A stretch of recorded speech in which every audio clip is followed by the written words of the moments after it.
عمرك جلستي مع راسك وسولتي علاش رغم انني كندير كل شي ومسؤولة وواقفة على شغلي حاسة براسي عيانة من الداخل؟ علاش بعض النساء كيبانوا ديما مرتاحين واثقين وعندهم حضور كيجذب كل شي بلا ما يبذلوا حتى نصف المجهود اللي حنا كنديروه؟ السر ماشي في الجمال وماشي في المال، السر أعمق من هاد الشي بكثير. مرحبا بك في بودكاست أنوثة.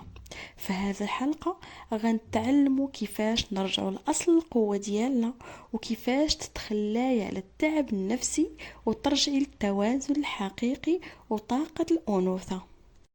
خليني نكون صريحة معاك، في العالم ديال اليوم تبرمجنا من الصغر باش نكونوا ناجحين ومقدرين.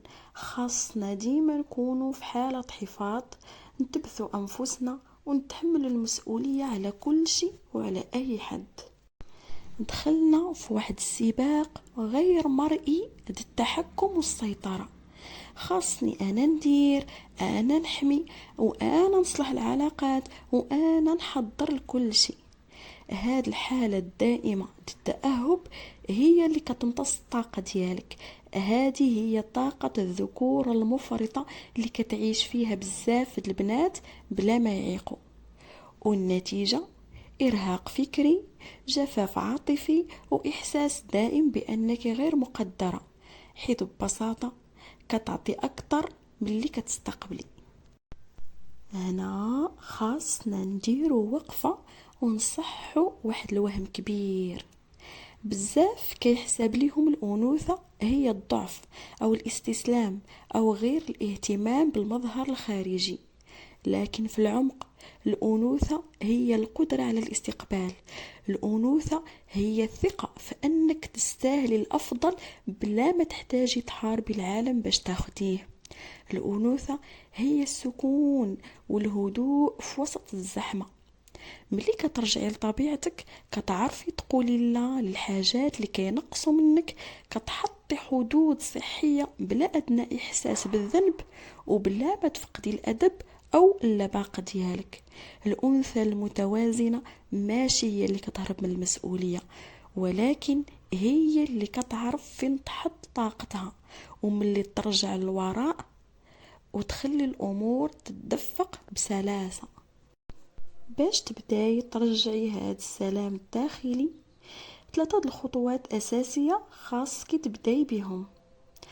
أولا، تعلمي فن التخلي والتحرر. ماشي كل مشكلة خاصك تدخلي تحليها، ماشي كل شخص في حياتك خاصك تنقديه. تعلمي تخلي الناس يتحملوا مسؤولية قراراتهم وتفرغي طاقتك لراسك. ثانيا، رفعي استحقاقك في الاستقبال. ملي شي حد يقدم لك مساعدة أو كلمة طيبة، ما تبقايش تقولي لا حشومة تعذبتي. قولي بكل بساطة شكرا، كنقدر المبادرة ديالك. دربي عقلك باللي انت تستاهلي الدعم والاهتمام. ثالثا، خلقي مساحة الهدوء في يومك، ولو غير 15 دقيقة في اليوم، بلا تليفون بلا إشعارات. جلسي مع راسك، شربي كاس أتاي أو القهوة بالمهل وتنفسي بوعي. الأنوثة كترجع وتزهر في المساحات الهادئة، ماشي في الجري المستمر. تذكري ديما القوة ديالك الحقيقية ماشي في شحال كتقدي تحمي وتديري في دقيقة واحدة. القوة ديالك هي في مدى السلام اللي كتحسي بيه في قلبك ملي كتكوني بوحدك. انتي ماشي مطالبة تبتي والو لأي حد، انتي كافية كيف ما انتي. إلا أثرت فيك هاد الحلقة وحسيتي أنك محتاجة يسمعها حد عزيز عليك، شاركيها معاه. وما تنسيش تشتركي في القناة وتفاعلي معايا في التعليقات وقولي لي اشنو هو الموقف اللي كتحسي باللي كياخد لك اكتر من طاقتك هاد الايام. غادي نقرا كاع التعليقات ديالكم ونشوفكم في الحلقة الجاية. خليتكم في سلام.